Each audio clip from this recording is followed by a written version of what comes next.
ಬೆಳಗಿನ ಬೆಳಕು. ಅರಣ್ಯಕಾಂಡ 2:1-4. ಪಾಳೆಯದ ಕ್ರಮ ಭಾಗ 1. ಈಗ ನಾವು ಅರಣ್ಯಕಾಂಡದ 2ನೇ ಅಧ್ಯಾಯಕ್ಕೆ ಹೋಗೋಣ. ದೇವರು ಜನರನ್ನು ಎಣಿಸಿದ ನಂತರ ಮತ್ತು ಲೇವಿಯರನ್ನು ಪ್ರತ್ಯೇಕಿಸಿದ ನಂತರ ಇಸ್ರಾಯೇಲರು ಹೇಗೆ ಪಾಳೆಯವನ್ನು ಹೂಡಬೇಕು ಎಂಬುದರ ಬಗ್ಗೆ ಸ್ಪಷ್ಟವಾದ ಸೂಚನೆಗಳನ್ನು ನೀಡುತ್ತಾನೆ. ಯೆಹೋವನು ಮೋಶೆ ಮತ್ತು ಆರೋನರೊಂದಿಗೆ ಮಾತನಾಡಿ, ಪ್ರತಿ ಕುಲವು ದೇವ ದರ್ಶನದ ಗುಡಾರದ ಸುತ್ತಲೂ 4 ದಿಕ್ಕುಗಳಲ್ಲಿ ತಮಗೆ ನೇಮಿಸಲಾದ ಸ್ಥಳದಲ್ಲಿಯೇ ತಮ್ಮ ಕುಟುಂಬದ ಧ್ವಜದ ಅಡಿಯಲ್ಲಿ ಪಾಳೆಯ ಹೂಡಬೇಕೆಂದು ಹೇಳುತ್ತಾನೆ. ಇದು ಮನಬಂದಂತೆಯೇ ಜೋಡಣೆಯಾಗಿರಲಿಲ್ಲ. ಇದು ದೇವರಿಂದಲೇ ವಿನ್ಯಾಸಗೊಳಿಸಲ್ಪಟ್ಟ ಅಚ್ಚುಕಟ್ಟಾದ ವ್ಯವಸ್ಥೆಯಾಗಿತ್ತು. ಅರಣ್ಯದ ಪ್ರಯಾಣವು ಆ ವ್ಯವಸ್ಥೆಯಿಂದ ಕೂಡಿರಬಾರದು ಎಂಬುದು ದೇವರ ಉದ್ದೇಶವಾಗಿತ್ತು. ದೇವರು ತನ್ನ ವಿಮೋಚಿತ ಜನರನ್ನು ಒಂದು ಕ್ರಮಬದ್ಧವಾದ ಜನಾಂಗವನ್ನಾಗಿ ರೂಪಿಸುತ್ತಿದ್ದನು ಮತ್ತು ಆತನೇ ಎಲ್ಲದರ ಕೇಂದ್ರ ಬಿಂದುವಾಗಿದ್ದನು.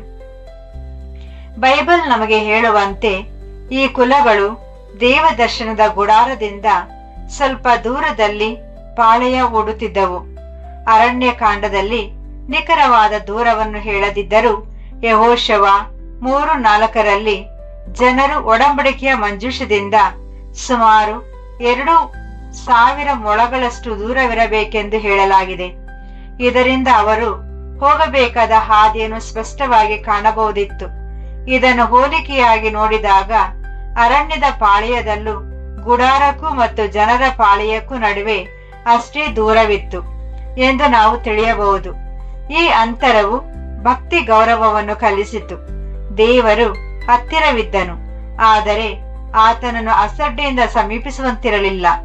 ಜನರು ದೇವರ ನಿವಾಸವನ್ನು ಸ್ಪಷ್ಟವಾಗಿ ನೋಡಬಹುದಿತ್ತು, ಆದರೆ ಪವಿತ್ರತೆಗೆ ಗೌರವ ಮತ್ತು ಕ್ರಮದ ಅಗತ್ಯವಿದೆ ಎಂದು ಅವರಿಗೆ ನೆನಪಿಸಲಾಗುತ್ತಿತ್ತು. ಇಡೀ ಪಾಳೆಯದ ಮಧ್ಯಭಾಗದಲ್ಲಿ ಯೆಹೋವನ ನಿವಾಸವಾದ ದೇವ ದರ್ಶನದ ಗುಡಾರವಿತ್ತು. ಇದು ಇಸ್ರಾಯೇಲಿನ ಜೀವನದ ಹೃದಯ ಭಾಗವಾಗಿತ್ತು. ದೇವರು ನಾಯಕರನ್ನು ಮಧ್ಯದಲ್ಲಿ ಇರಿಸಲಿಲ್ಲ, ಬಲಿಷ್ಠ ಸೈನ್ಯವನ್ನು ಅಲ್ಲಿ ಇರಿಸಲಿಲ್ಲ. ಬದಲಾಗಿ ಆತನು ತನ್ನ ಸನ್ನಿಧಿಯನ್ನು ಅಲ್ಲಿ ಇರಿಸಿದನು. ಗುಡಾರದ ಸುತ್ತಲೂ ಲೇವಿಯರಿಂದ ಕೂಡಿದ ಒಳಗಿನ ವಲಯವಿತ್ತು. ಮೋಶೆ, ಆರೋನ ಮತ್ತು ಲೇವಿಯರ ಕುಟುಂಬಗಳು ಅತಿ ಸಮೀಪದಲ್ಲಿ ಪಾಳೆಯ ಹೂಡಿದವು. ಗುಡಾರವನ್ನು ಕಾಯುವುದು, ಹೊರುವುದು ಮತ್ತು ಸೇವೆ ಮಾಡುವುದು ಅವರ ಜವಾಬ್ದಾರಿಯಾಗಿತ್ತು. ಅವರ ಈ ಸ್ಥಾನವು ಸೇವೆ ಮತ್ತು ಪವಿತ್ರತೆಯು ದೇವರ ಸನ್ನಿಧಿಗೆ ಅತ್ಯಂತ ಹತ್ತಿರದಲ್ಲಿರುತ್ತವೆ ಎಂದು ತೋರಿಸಿಕೊಟ್ಟಿತು. ಲೇವಿಯರ ವಲಯದ ಆಚೆಗೆ ಹೊರಗಿನ ವಲಯವಿತ್ತು. ಅಲ್ಲಿ ಇಸ್ರಾಯೇಲಿನ 12 ಕುಲಗಳು ಪಾಳೆಯ ಹೂಡಿದ್ದವು. ಈ ಕುಲಗಳನ್ನು ಪೂರ್ವ, ದಕ್ಷಿಣ, ಪಶ್ಚಿಮ ಮತ್ತು ಉತ್ತರ ಎಂಬ 4 ದಿಕ್ಕುಗಳಲ್ಲಿ ಜೋಡಿಸಲಾಗಿತ್ತು. ಪ್ರತಿ ದಿಕ್ಕಿನಲ್ಲಿ 3 ಕುಲಗಳಿದ್ದವು ಮತ್ತು ಪ್ರತಿಯೊಂದು ದಿಕ್ಕಿಗೂ ಒಬ್ಬೊಬ್ಬ ನಾಯಕ ಕುಲವಿತ್ತು. ಇದು ಅರಣ್ಯದ ಮಧ್ಯದಲ್ಲಿ ಗುಡಾರ ಜೀವನ ನಡೆಸುತ್ತಿದ್ದರೂ ಇಸ್ರಾಯೇಲಿಗೆ ಸ್ಪಷ್ಟವಾದ ಕುಟುಂಬ ರಚನೆ, ನಾಯಕತ್ವದ ರಚನೆ ಮತ್ತು ಕ್ರಮಬದ್ಧವಾದ ಪ್ರಯಾಣದ ಹಾದಿಯನ್ನು ಕಲಿಸಿಕೊಟ್ಟಿತ್ತು.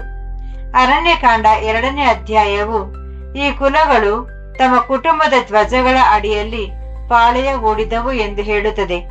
ಧ್ವಜವು ಒಂದು ದೊಡ್ಡ ಬಾವುಟ ಅಥವಾ ಗುರುತಾಗಿದ್ದು ಅದು ಪ್ರತಿ ಗೋತ್ರಗಳ ಗುಂಪನ್ನು ಗುರುತಿಸುತ್ತಿತ್ತು. ಲಕ್ಷಾಂತರ ಜನರಿದ್ದ ಆ ಪಾಳೆಯದಲ್ಲಿ ಒಬ್ಬೊಬ್ಬರು ತಮಗೆ ಸೇರಿದ್ದ ಸ್ಥಳವನ್ನರಿಯಲು ಈ ಧ್ವಜಗಳು ಸಹಾಯ ಮಾಡುತ್ತಿದ್ದವು. ಯಾರೂ ಗುರಿ ಇಲ್ಲದೆ ಅಲೆಯಬಾರದು ಎಂಬುದು ದೇವರ ಉದ್ದೇಶವಾಗಿತ್ತು. ಪ್ರತಿ ಕುಟುಂಬಕ್ಕೂ ಒಂದು ಸ್ಥಳವಿತ್ತು, ಪ್ರತಿ ಕುಲಕ್ಕೂ ಒಂದು ಸ್ಥಾನವಿತ್ತು. ಇದು ದೇವರು ಸೇರುವಿಕೆಗೆ ಪ್ರಾಮುಖ್ಯತೆ ನೀಡುತ್ತಾನೆ ಎಂದು ತೋರಿಸುತ್ತದೆ. ತನ್ನ ಜನರು ಎಲ್ಲಿ ನಿಂತಿದ್ದಾರೆ ಅಥವಾ ಯಾರ ಜೊತೆ ನಡೆಯುತ್ತಿದ್ದಾರೆ ಎಂಬುದರ ಬಗ್ಗೆ ಗೊಂದಲಕ್ಕೊಳಗಾಗುವುದನ್ನು ಆತನು ಇಷ್ಟಪಡುವುದಿಲ್ಲ. ಪಾಳೆಯದ ಜೋಡಣೆಯನ್ನು ಬಹಳ ಸ್ಪಷ್ಟವಾಗಿ ವಿವರಿಸಲಾಗಿದೆ. ಪೂರ್ವ ದಿಕ್ಕಿನಲ್ಲಿ ಯೆಹೂದ, ಇಸ್ಸಾಕರ್ ಮತ್ತು ಜೆಬುಲೂನ್ ಯೆಹೂದ ನಾಯಕ ಕುಲ. ದಕ್ಷಿಣ ದಿಕ್ಕಿನಲ್ಲಿ ರೂಬೇನ್, ಸಿಮೆಯೋನ್ ಮತ್ತು ಗಾದ್ ರೂಬನ್ ನಾಯಕ ಕುಲ. ಪಶ್ಚಿಮ ದಿಕ್ಕಿನಲ್ಲಿ ಎಫ್ರಾಹಿಂ, ಮನಸ್ಸೆ ಮತ್ತು ಬೆನ್ಯಾಮೀನ್. ಎಫ್ರಾಹಿಂ ನಾಯಕ ಕುಲ. ಉತ್ತರ ದಿಕ್ಕಿನಲ್ಲಿ ದಾನ್, ಆಶೇರ್ ಮತ್ತು ನಫ್ತಾಲಿ. ದಾನ್ ನಾಯಕ ಕುಲ. ಇದು ಕೇವಲ ತಂಗುವ ವ್ಯವಸ್ಥೆಯಾಗಿರಲಿಲ್ಲ, ಇದು ಪ್ರಯಾಣದ ಕ್ರಮವೂ ಆಗಿತ್ತು. ಮೇಘವು ಮೇಲೆದ್ದಾಗ ಮತ್ತು ಯಾಜಕರು ತುತ್ತೂರಿಗಳನ್ನು ಓದಿದಾಗ ಕುಲಗಳು ತಾವು ಹೇಗೆ ಪಾಳೆಯ ಹೂಡಿದ್ದವೋ ಅದೇ ಕ್ರಮದಲ್ಲಿ ಪ್ರಯಾಣ ಬೆಳೆಸುತ್ತಿದ್ದವು.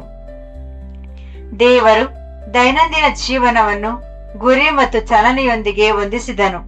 ನೀವು ಗಮನಿಸಿದರೆ ಇಲ್ಲಿ ಯೋಸೇಫನ ಹೆಸರನ್ನು ಪ್ರತ್ಯೇಕವಾಗಿ ಉಲ್ಲೇಖಿಸಿಲ್ಲ, ಏಕೆಂದರೆ ಯೋಸೇಫನ ಪಾಲನ್ನು ಅವನ ಇಬ್ಬರು ಪುತ್ರರಾದ ಎಫ್ರಾಯಿಂ ಮತ್ತು ಮನಸ್ಸೆ ಅವರಿಗೆ ಹಂಚಲಾಗಿತ್ತು. ಇವರು ಗುಡಾರದ ಪಶ್ಚಿಮ ಭಾಗದ ಹಿಂಭಾಗದಲ್ಲಿ ಇದ್ದರು. ಪೂರ್ವ ದಿಕ್ಕು ವಿಶೇಷವಾಗಿ ಮುಖ್ಯವಾದುದು. ಅರಣ್ಯಕಾಂಡ 2ರಲ್ಲಿ ಪೂರ್ವ ದಿಕ್ಕು ಪಾಳೆಯದ ಮುಂಭಾಗವಾಗಿದೆ, ಏಕೆಂದರೆ ಗುಡಾರದ ಅಂಗಳದ ಪ್ರವೇಶ ದ್ವಾರವು ಪೂರ್ವಕ್ಕೆ ಮುಖ ಮಾಡಿತ್ತು. ಯಾರು ಗುಡಾರವನ್ನು ಸಮೀಪಿಸಬೇಕಾದರೂ ಪೂರ್ವ ದಿಕ್ಕಿನಿಂದಲೇ ಬರಬೇಕಿತ್ತು.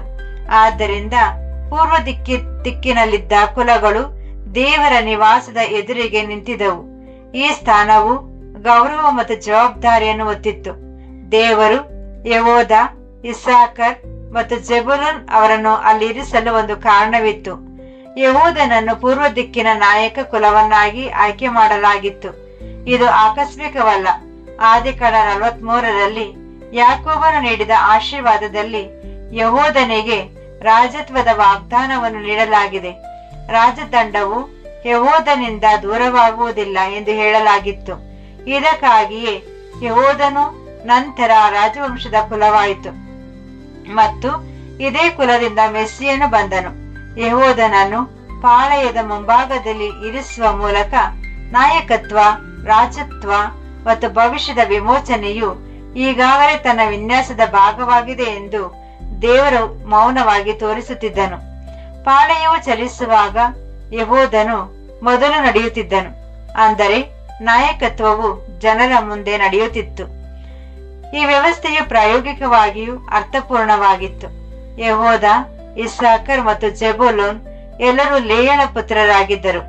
ದೇವರು ಕುಟುಂಬಗಳನ್ನು ಸ್ವಾಭಾವಿಕವಾಗಿ ಒಂದೇ ಗುಂಪಿನಲ್ಲಿ ಇರಿಸಿದನು. ಆತ್ಮಿಕ ರಚನೆಯಲ್ಲೂ ದೇವರು ಕುಟುಂಬ ಕ್ರಮ ಮತ್ತು ಮಾನವ ಸಂಬಂಧಗಳನ್ನು ಗೌರವಿಸುತ್ತಾನೆ. ಪಾಳೆಯವು ಆತ್ಮಿಕವಾಗಿತ್ತು, ಆದರೆ ಅದು ಪ್ರಾಯೋಗಿಕವಾಗಿಯೂ ಇತ್ತು. ದೇವರು ಎರಡನ್ನೂ ಗಮನಿಸುತ್ತಾನೆ. ಇಲ್ಲಿ ಮತ್ತೊಂದು ಪ್ರಮುಖ ಪಾಠವಿದೆ. ಪಾಳೆಯವು ಗುಡಾರದ ಸುತ್ತಲೂ ಜೋಡಿಸಲ್ಪಟ್ಟಿತ್ತೇ ಹೊರತು ಗುಡಾರವು ಪಾಳೆಯದ ಸುತ್ತ ಇರಲಿಲ್ಲ. ದೇವರು ಎಲ್ಲಿರಬೇಕು ಎಂದು ಕುಲಗಳು ನಿರ್ಧರಿಸಲಿಲ್ಲ, ಬದಲಾಗಿ ಕುಲಗಳು ಎಲ್ಲಿರಬೇಕು ಎಂದು ದೇವರು ನಿರ್ಧರಿಸಿದನು. ಇದು ಇಂದು ನಮಗೆ ಒಂದು ಆಳವಾದ ಆತ್ಮಿಕ ಸತ್ಯವನ್ನು ಕಲಿಸುತ್ತದೆ. ನಮ್ಮ ಜೀವನವು ದೇವರ ಸುತ್ತಲೂ ಜೋಡಿಸಲ್ಪಟ್ಟಿರಬೇಕೇ ಹೊರತು ದೇವರು ನಮ್ಮ ಜೀವನದ ಸುತ್ತಲೂ ಇರಬಾರದು. ಯಾವಾಗ ದೇವರು ನಮ್ಮ ಜೀವನದ ಕೇಂದ್ರ ಬಿಂದುವಾಗುತ್ತಾನೋ ಆಗ ಉಳಿದೆಲ್ಲವೂ ಸರಿಯಾದ ಸ್ಥಾನವನ್ನು ಪಡೆದುಕೊಳ್ಳುತ್ತದೆ. ದೇವರನ್ನು ಒಂದು ಪಕ್ಕಕ್ಕೆ ತಳ್ಳಿದಾಗ ಜೀವನವು ಗೊಂದಲಮಯ ಮತ್ತು ಅಸ್ಥಿರವಾಗುತ್ತದೆ. ಈ ಕ್ರಮಬದ್ಧವಾದ ಪಾಳೆಯವು ನಮಗೆ ಏಕತೆಯ ಬಗ್ಗೆಯೂ ಕಲಿಸುತ್ತದೆ. ಪ್ರತಿ ಕುಲಕ್ಕೂ ತನ್ನದೇ ಆದ ಧ್ವಜವಿತ್ತು, ಆದರೆ ಎಲ್ಲಾ ಕುಲಗಳು ಒಂದೇ ಕೇಂದ್ರಕ್ಕೆ ಮುಖ ಮಾಡಿದವು. ಅವರು ವಿಭಿನ್ನರಾಗಿದ್ದರು, ಆದರೆ ಒಗ್ಗಟ್ಟಾಗಿದ್ದರು. ಅದೇ ರೀತಿ ವಿಶ್ವಾಸಿಗಳು ವಿಭಿನ್ನ ವರಗಳನ್ನು, ಕರೆಗಳನ್ನು ಮತ್ತು ಹಿನ್ನೆಲೆಗಳನ್ನು ಹೊಂದಿರಬಹುದು, ಆದರೆ ನಾವೆಲ್ಲರೂ ಒಬ್ಬನೇ ಪ್ರಭು, ಒಂದೇ ವಿಶ್ವಾಸ, ಒಂದೇ ದೀಕ್ಷಾ ಸ್ನಾನ ಮತ್ತು ಒಬ್ಬನೇ ಆತ್ಮನಿಂದ ಒಂದಾಗಿದ್ದೇವೆ. ದೇವರು ನಮ್ಮ ಮಧ್ಯದಲ್ಲಿದ್ದಾಗ ವೈವಿಧ್ಯತೆಯು ವಿಭಜನೆಯನ್ನು ಸೃಷ್ಟಿಸುವುದಿಲ್ಲ, ಬದಲಾಗಿ ಅದು ಸಾಮರಸ್ಯವನ್ನು ಸೃಷ್ಟಿಸುತ್ತದೆ. ದೇವರು ಕೇವಲ ಜನರನ್ನು ರಕ್ಷಿಸಲು ಮಾತ್ರ ಆಸಕ್ತಿ ಹೊಂದಿಲ್ಲ, ಆತನು ಒಂದು ಸತ್ಪ್ರಜೆಯನ್ನು ರೂಪಿಸಲು ಆಸಕ್ತಿ ಹೊಂದಿದ್ದಾನೆ ಎಂಬುದನ್ನು ಅರಣ್ಯಕಾಂಡ 2 ನೆನಪಿಸುತ್ತದೆ. ಆತನು ವ್ಯವಸ್ಥೆ ಮಾಡುತ್ತಾನೆ, ನೇಮಿಸುತ್ತಾನೆ, ಆಜ್ಞಾಪಿಸುತ್ತಾನೆ ಮತ್ತು ನಡೆಸುತ್ತಾನೆ. ಅರಣ್ಯದಲ್ಲಿದ್ದಾಗಲೂ ದೇವರು ಜನರು ಗುರಿ ಇಲ್ಲದೆ ಅಲಿಯುತ್ತಿರಲಿಲ್ಲ, ಅವರು ದೈವಿಕ ಮಾದರಿಯ ಪ್ರಕಾರ ನಡೆಯುತ್ತಿದ್ದರು. ಇದು ಇಂದು ನಮಗೆ ಸಾಂತ್ವನ ನೀಡಬೇಕು.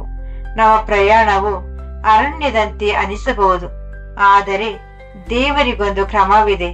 ನಮ್ಮಲ್ಲಿ ಪ್ರತಿಯೊಬ್ಬರಿಗೂ ಆತನು ಒಂದು ಸ್ಥಾನವನ್ನು ಇರಿಸಿದ್ದಾನೆ ಮತ್ತು ಆತನು ಯಾವಾಗಲೂ ಕೇಂದ್ರದಲ್ಲಿರುತ್ತಾನೆ. ಆತನು ನಮ್ಮನ್ನು ಮುನ್ನಡೆಸುತ್ತಾ ರಕ್ಷಿಸುತ್ತಾ ಮುಂದಿನದಕ್ಕೆ ಸಿದ್ಧಪಡಿಸುತ್ತಿದ್ದಾನೆ. ಈ ವ್ಯವಸ್ಥೆಯಲ್ಲಿ ವಿಶೇಷವಾಗಿ ಕುಲಗಳ ಜೋಡಣೆಯಲ್ಲಿ ಮತ್ತು ಅವುಗಳ ಭವಿಷ್ಯ ಸೂಚಕ ಪಾತ್ರಗಳಲ್ಲಿ ಆಳವಾದ ಆತ್ಮಿಕ ಅರ್ಥಗಳಿವೆ. ದೇವರ ಇಚ್ಛೆ ಇದ್ದರೆ ನಾವು ನಾಳೆ ಈ ಅರ್ಥಗಳನ್ನು ಅಧ್ಯಯನ ಮಾಡೋಣ ಮತ್ತು ಈ ಪುರಾತನ ಪಾಳೆಯವು ಇಂದು ನೂತನ ಸೃಷ್ಟಿಯ ಜೀವನಕ್ಕೆ ಹೇಗೆ ನೇರವಾಗಿ ಮಾತನಾಡುತ್ತದೆ ಎಂಬುದನ್ನು ನೋಡೋಣ. ಪ್ರಾರ್ಥನೆ. ಪವಿತ್ರ ತಂದೆಯಾದ ಯೆಹೋವನೇ, ನಿನ್ನ ಸನ್ನಿಧಿಯನ್ನು ನಿನ್ನ ಜನರ ಮಧ್ಯದಲ್ಲಿ ಇರಿಸಿದಕ್ಕಾಗಿ ನಿನಗೆ ವಂದನೆಗಳು. ನಮ್ಮ ಜೀವನವನ್ನು ನಿನ್ನ ಸುತ್ತಲೂ ರೂಪಿಸಿಕೊಳ್ಳಲು ನಮಗೆ ಕಲಿಸು. ನಿನ್ನನ್ನು ಒಂದು ಬದಿಗೆ ತಳ್ಳದಂತೆ ನಮ್ಮನ್ನು ಕಾಪಾಡು. ನಮ್ಮ ಸ್ಥಾನವನ್ನು ಅರಿಯಲು, ಒಗ್ಗಟ್ಟಿನಲ್ಲಿ ನಡೆಯಲು ಮತ್ತು ನೀನು ಮುನ್ನಡೆಸುವಾಗ ವಿಧೇಯತೆಯಿಂದ ಸಾಗಲು ನಮಗೆ ಸಹಾಯ ಮಾಡು. ಪ್ರತಿ ಸಂದರ್ಭದಲ್ಲೂ ನಮ್ಮ ಕಣ್ಣುಗಳು ನಿನ್ನ ಮೇಲೆ ಇರಲಿ ಮತ್ತು ನಮ್ಮ ಹೆಜ್ಜೆಗಳನ್ನು ನಿನ್ನ ಚಿತ್ತದಂತೆ ಕ್ರಮಪಡಿಸು. ನಮ್ಮ ಪ್ರಭುವಾದ ಯೇಸುವಿನ ಮೂಲಕ ನಮ್ಮ ಜೀವನವು ನಿನ್ನ ಹೆಸರಿಗೆ ಗೌರವ ತರಲಿ. ಆಮೇನ್.